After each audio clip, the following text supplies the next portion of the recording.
Kajti osvobodilna fronta je bila borba proti okupatorju, ampak je bila nekaj več.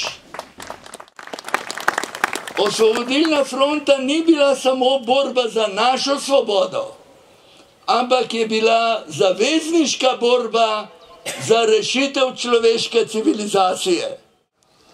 Tako se je zgodilo to, da je ta mali slovenski David, ta mali partizan, ki je takole umiral cel čas druge svetovne vojne, ta mali David je na kolena spravil velikega von Löra. V Topolščici moral podpisati kapitulacijo polmilijonske vojske pred 30.000 slovenskih partizanov. Sporočilo te borbe je pa samozavest in ponos. Slovenci smo narod zmagovalcev in to mora tudi nova generacija vedeti.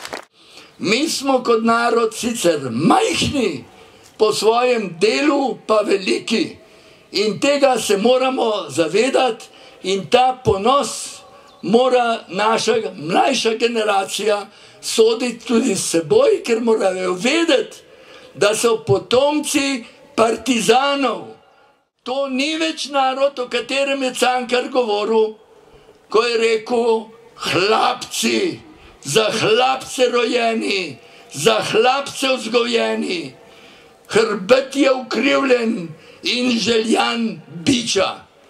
Tako je Cankar o tistih buržoaznih Slovencih govoril, ki se niso znali postaviti za svoje nacionalne interese. Danes Slovenci nismo več hlapci, ampak smo svoji gospodarji na svoji zemlji. Zahvaljujoč borbi partizanstva in zahvaljujoč temu, da Slovenci ta duh partizanstva vzdržujemo do današnjega dne. To so bili dogodki, ki so ljudi združevali. Združevali so ljudi ne glede na to, kakšne vere so bili, ne glede na to, kakšne ideologije so bili. Ko je danes tovariš Stanovnik povedal, kdo vse so bili, takrat zraven, ko so postavljali osvobodilno fronto, smo dojeli, saj to smo vedeli tudi mi, nekoč iz šole, ampak vedno znova moramo dojeti, da je takrat, ko braniš domovino, treba pozabiti na vere, na ideologije in na vsa sovraštva in vse razlike, ki nas motijo.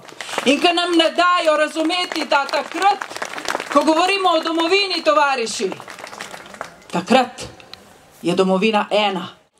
Med nami je morda veliko dvomljivcev še, ampak vedite, tovariši in tovarišice, med tistimi, ki branijo to domovino in nosijo uniformo Slovenske vojske, ni dvomljivcev. Še je veliko fašizmov okrog ljudje in za mnoge od teh fašizmov bodo morale skrbeti in se boriti še prihodnje generacije.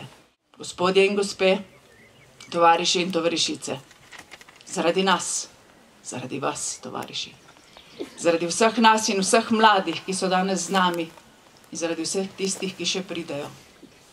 Domovina je ena in ne damo je. Srečno!